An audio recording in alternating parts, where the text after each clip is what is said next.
guys, welcome back, and we are talking today about Key Knowledge 4, this first outcome, and this one is sources of business opportunity. Okay, so our snapshot of the study design showing the entire outcome, and here we have the actual Key Knowledge dot point that we're going to be focusing on here. Sources of business opportunity such as, and then it lists a whole bunch of different options for us. So first off, I guess the question is, what do we mean by this term business opportunity? Okay, what does that actually mean? Again, like I've done a couple of times now, there's a few different definitions for you. Okay, the chance to take advantage of an occurrence in the market for business gain, favorable situation that could potentially lead to success. That's probably one that resonates more with me. A favorable time or occasion to start a business idea or launch a new product into the market. So again, those three things hopefully will give you a bit of an idea. Again, don't copy all three of them down because you never need to come up with three definitions for something. Just take the one that kind of makes sense to you. But yeah, basically a business opportunity, when is the best time to start our business? When's the best time to get into whatever it is we have our idea about? Okay. Now, sources of business opportunity. So the idea there is where are they coming from? Okay. Where are these business opportunities actually coming from? So if you think back to that Key Knowledge dot point just now, it listed 6 for us. So here we go. This is just literally that Key Knowledge dot point copied out here. And here we do have a script because it lists as a 6. So we've already talked a couple of times about this idea of a script in this subject. Well, here we have one because it says sources of business opportunity such as innovation, recognizing and taking advantage of market opportunities, changing customer needs, research and development, technological development, and global markets. So there's 6. So if we just restate that, there's our script for this one. Sources of business opportunities such as those 6 things. So in other words, your notes should now be organized into those 6 different sources of business opportunity. And I'm going to talk through each one so that hopefully at the end of this video, you would understand how each of those can be a source of business opportunity. And I'll give you some examples of how that plays out as well. So that's how this works. Here's one we definitely have a script for. So straight into source 1, as per the script, innovation. Okay. So innovation is just the creation of new ideas leading to an improvement in goods or services or an improvement in the way that they're produced or delivered. Okay. So it's actually improving the product or improving the way that we make or produce them or how they actually get to the customer. Okay. So if you think about the telephone, I mean, look, this is actually, when I was growing up, pretty much every house, this is back in London, but it would have been the same here. Every house had one of these in the hallway. Okay. A hardwired telephone, you had to do the dialy thing. I don't even know if you guys have even ever seen one of these things, but yeah, that's old school telephone.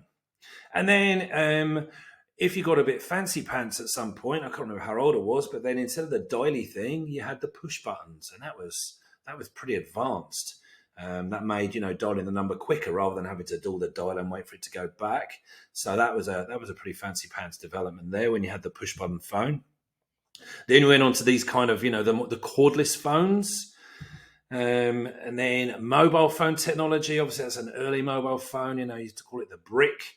The old big meaty Nokias that weighed about 1 kilo each. And then, the smartphones developed, kind of got smaller to, the first iPhone there back in 2007, right through to today's, flagship iPhones, Samsungs, that sort of thing. So you can see, that's how, the telephone has been innovated over the past, 50 years or something. Okay, so that's one way at products actually being innovated. Cars, this would be an early production line. How cars were made many years ago. This would have been probably for the 1940s or 50s, I would guess. Very, very labor intensive. So you have a car production line. There'd be hundreds, if not thousands, of generally men at that time working on the cars. Now, if you go to a car factory, you actually don't see many people. It's all produced now by computer operated robots. So very few people on the shop floor.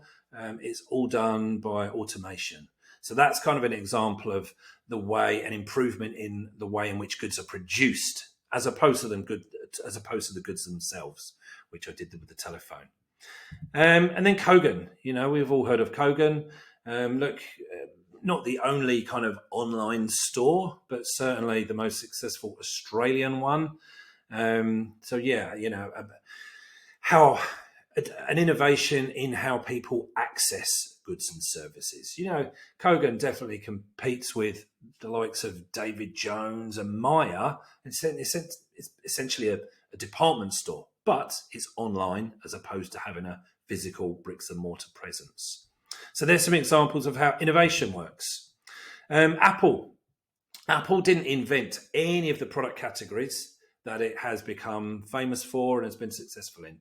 What it's done over the years is reinvent existing markets by basically making the user experience simpler, essentially. That's always been Apple's signature. Nothing new in terms of technology, but take that technology and kind of make it more accessible, more user-friendly, if you like. And that kind of makes sense. If you understand, particularly in the smartphones, Apple, iOS versus Android, the systems, iOS, the idea is it kind of streamlines, makes everything simpler, particularly if you have other Apple devices, how, you kind of get involved in the ecosystem and they'll talk to one another. That's kind of how Apple have built their success. So they didn't actually create any of those products that you see there, but they've been super successul in all of them. But what they've done is taken existing technology and innovated it. Okay. So Apple invented none of them, but reinvented, innovated. Now, the whole point of innovation, if you can either improve the product, improve the way the customer gets hold of the product, or improve the way in which it's produced. In other words, when we're talking about improving the way it's produced, generally what we're talking about here is producing it for a lower cost or making it a higher quality, or doing both at the same time. That's a double win. If you can produce it for less whilst at the same time improving the quality, double win.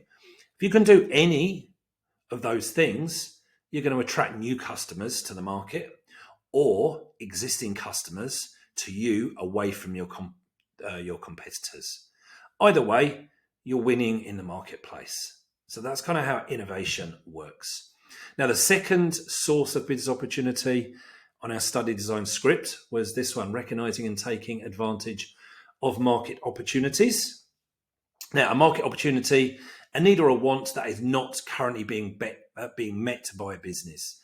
A gap in the market is probably a term you've heard, kind of how you would state this in its most simple form. And actually that little diagram there is a really, really good diagrammatic representation of it. Okay, if you've got a customer need and the right product that just fits, you're onto a winner. Okay, so that's what we're talking about here, gap in the market.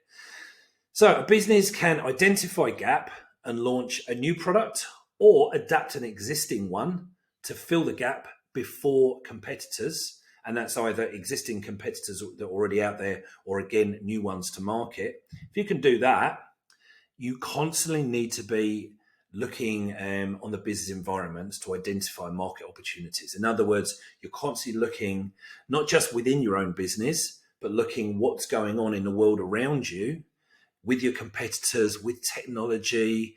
And actually, this kind of sits over a couple of the other sorts of business opportunity we're going to talk about as well. Basically, if you're aware of what's going on in the world around you, that's when you can potentially identify these gaps in the market.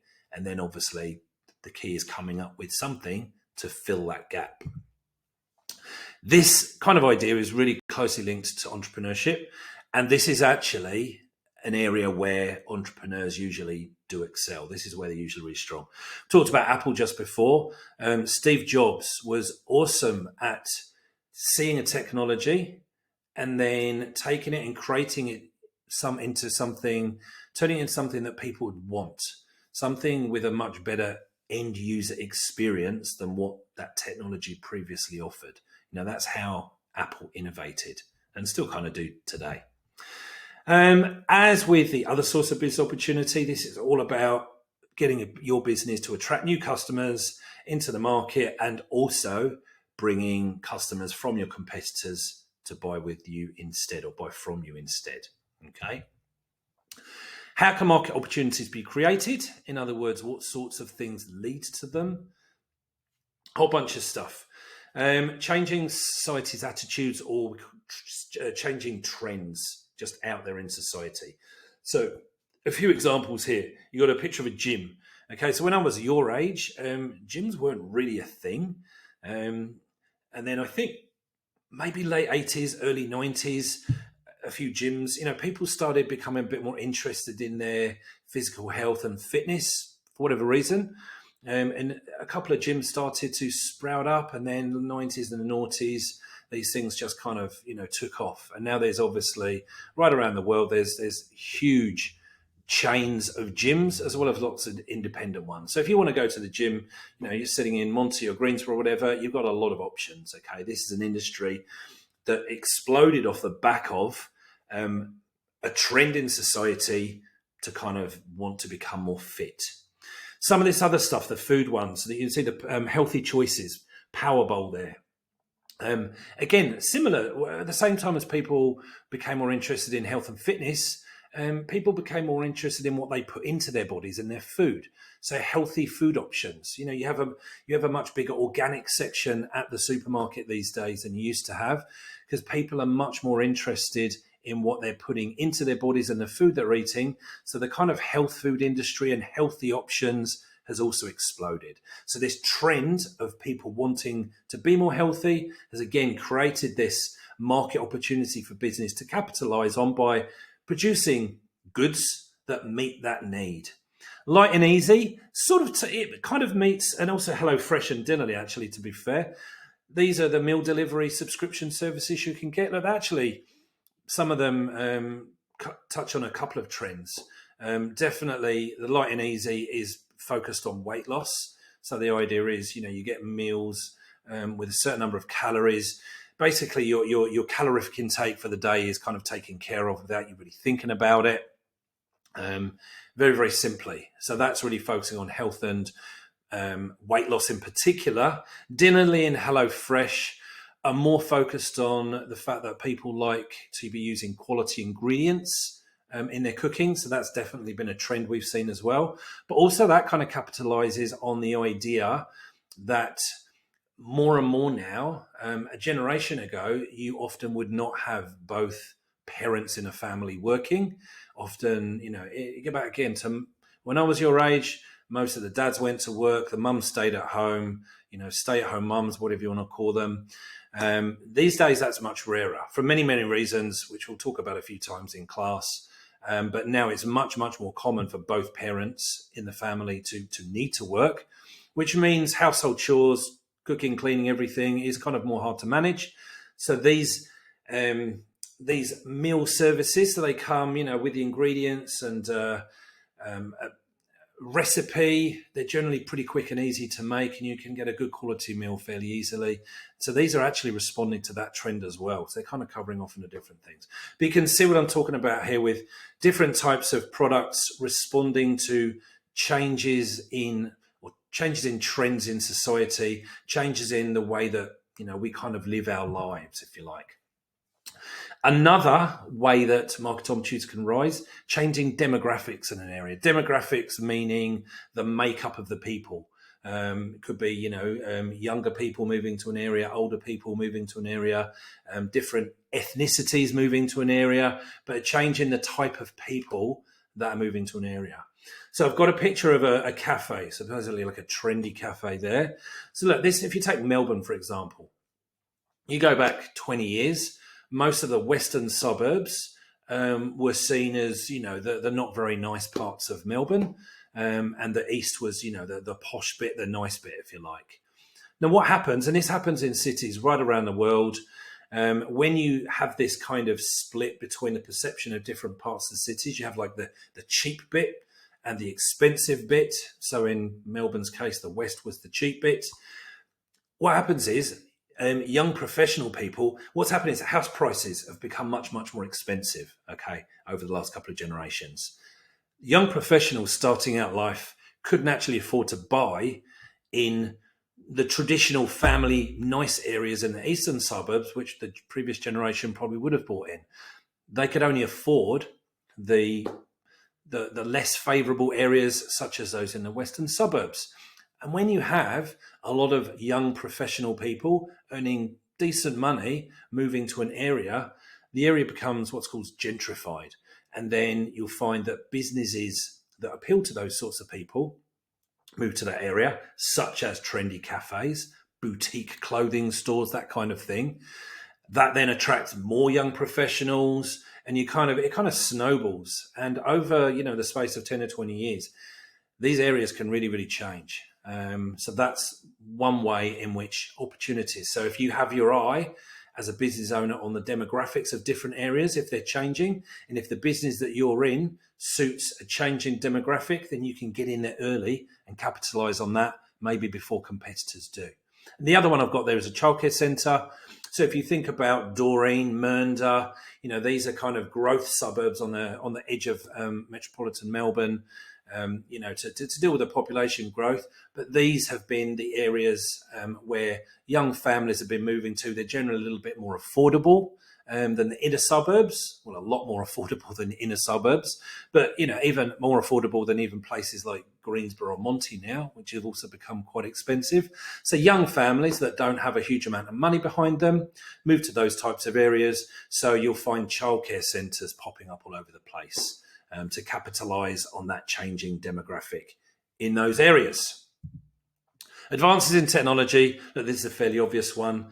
Technology moves on. It creates new products, new everything. The way that we live our lives today, the kind of devices and technology that you guys or your life centers around, largely didn't even exist when I was your age. So advances in technology is a pretty straightforward one. There's some examples in front of you. Source 3. Okay, so now we're on our third of our 6 categories, and this one, changing customer needs. And actually, there is a bit of crossover with some of these. But anyway, changing customer needs.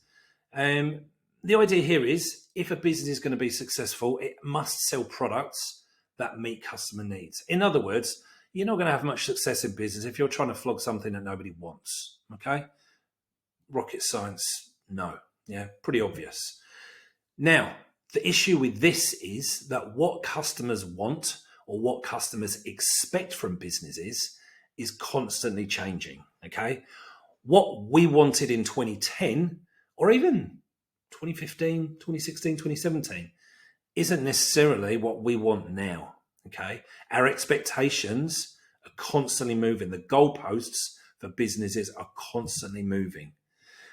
Businesses, in order to stay relevant, in order to stay competitive, in order to survive, have to predict these changes, stay ahead of the game, and meet this demand before competitors. Okay, so if things are changing, you want to notice these changes before everybody else, get in there quickly, and get those competitors on board with you before get those customers on board with you before your competitors do so. Okay, that's the idea here. Some examples of this: the move to online shopping and less reliance on physical bricks and mortar shops. Okay, Australia pretty generally was not good at this move to online. Even when I first moved to Australia, 2005, the major retailers, physical bricks and mortar retailers back in the UK, already had pretty decent online presences and good online stores. The likes of David Jones and Myer were way behind. They were pretty bad even at that time. They've certainly improved over the years, but online shopping, very much a changing customer need. And we think about COVID in particular, that absolutely the changing customers, they absolutely exponentially increased. Basically, any business that didn't have some form of online offering was probably going to go out of business. So yeah, COVID kind of really accelerated that one. And I think people now are much more still in the habit of doing that, even though now you can go back to shops. There's still a lot of people that got used now to buying online. So that whole online space has just hugely increased forever. Restaurants and other food businesses responding to the need for alternative dietary options. The case of gluten-free, dairy-free, vegan. Again, go back 20 years, you went to a restaurant, you generally didn't have all these options on the menu. But now you'll have sections specifically for these different types of diets because customers have said, this is what we want. If you don't offer what we want, we're going to go somewhere that does. Simple as that. A huge one, and we do talk about ethics and social responsibility kind of all the way through both years of this course.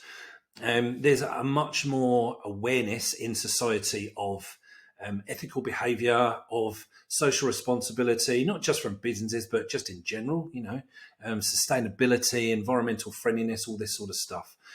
We expect our businesses to be playing the same game. In other words, we expect businesses to be operating in a socially responsible way. Many, many ways which they've done this, but one of the ways, for example, would be the move to environmentally friendly and biodegradable packaging. But we're going to be talking about this a lot over the next 2 years. But yeah, the response to ethical and social responsibility is a huge one. Number 4 in our script, research and development. Okay, so basically R&D, these are the activities undertaken by a business to improve their existing products, create new products, improve production process. Basically, everything is going on in the background that helps the business improve. Okay, many of the goods that we rely and take for granted every day have been produced through this method. Okay, and a lot of businesses are built completely on R&D and the innovation of products. Again, go back to Apple. Now, it's amazing how much some of these businesses actually do spend on this. Because bear in mind, this is like money that you're not going to get back, straight away. I mean, the idea is you will in the long term if you improve your products and sell more. But this is pure spend, okay, for a business. So we have first off Facebook.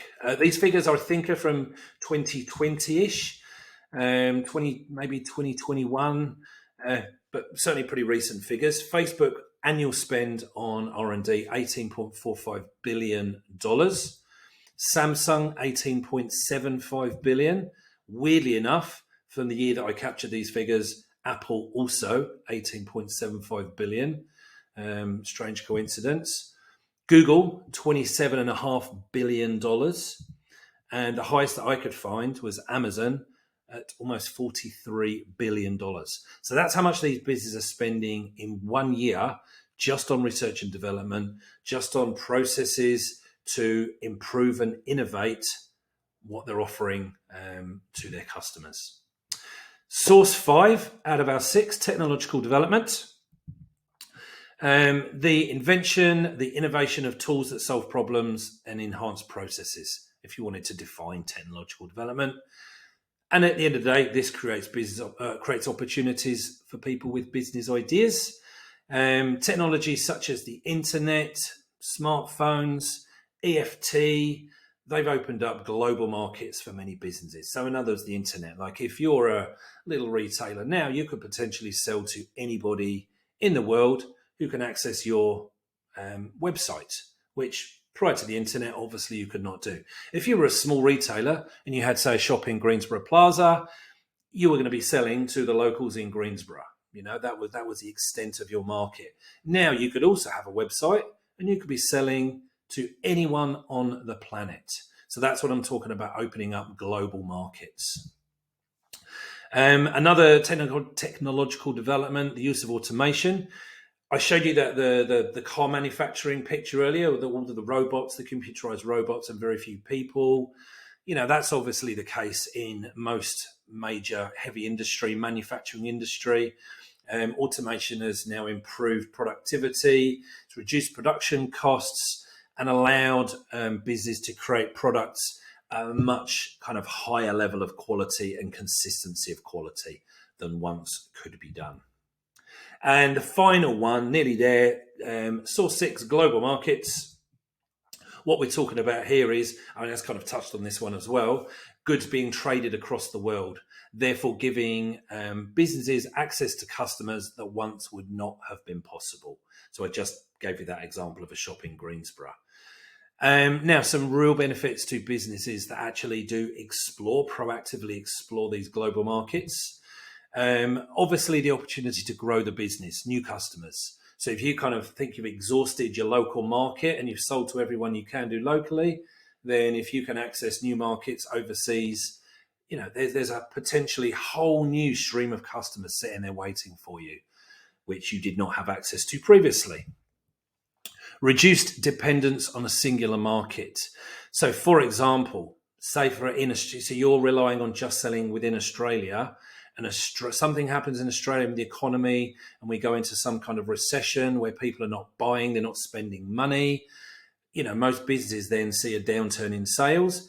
But if you have sales in other countries that are not necessarily facing the same economic downturn, and people are still buying, it's kind of like, this idea of not putting all your eggs into one basket, sharing the risk. So if you're operating in several markets, if one's going down, another might be coming up, and then things can flip around. So it just kind of spreads the risk and allows you to tap into different markets, which may be operating at different levels of success at different times. Can also extend the life cycle of a product through the discovery of new markets to sell it in. Look, an example that comes to mind here is, for example, Apple. Again, go back to Apple, right? So right now, as I'm recording this, the latest iPhone version is the 14. We are now in November 2022. So the iPhone 14 series was released a few months ago. Obviously, every year they release new phones. Now, I'm pretty sure they do not any longer sell the iPhone 11 series. I think they still sell the 12s and 13s. But they no longer sell the iPhone 11, which is only really a 3-4-year-old phone. Now, there is nothing wrong with the iPhone 11. It's still a perfectly serviceable phone. In fact, it's the phone that I have, and it's the phone I'm actually recording this video on right now. Nothing wrong with the iPhone 11, but in countries like Australia, in America, and Europe, because we now have the latest models, people want those. But if you can take the slightly older models to the third world countries where people don't have the same spending power, you now could sell those older models over especially if you're looking at countries like China and India, which also have massive populations. So it allows you to extend the product life cycle of the iPhones by once, we're kind of over them. Here, there's other countries which you would still be able to sell them. And obviously you're selling them at a cheaper price than the latest models, but that's fine because that would suit the markets in which you're selling them to. So there's an example of that. Balance sales in seasonal markets. So if your product is seasonal, I don't know, if you're selling swimwear, beachwear, okay, in Australia, you're going to be selling that during the summer, but then you could sell it maybe in Europe via your website or whatever, in our winter, which is obviously the European summer. So it allows you to balance out the spikes in the sales that you would see with a seasonal type of product. Okay, so applying this content to questions. If it asks to talk about sources of business opportunity, you need to be sticking within these 6, okay? That's kind of the point of these videos. So we explain how to talk about what the script is. Don't make up other sources of business opportunity. Again, if you Googled sources of business opportunity, you're not going to come up with these 6. There's lots of others. But these are the 6 now that you should have some decent notes and should kind of be able to explain. So stick with those. That is it for the video, guys. I will see you next in the video for Key Knowledge 5. Cheers for now.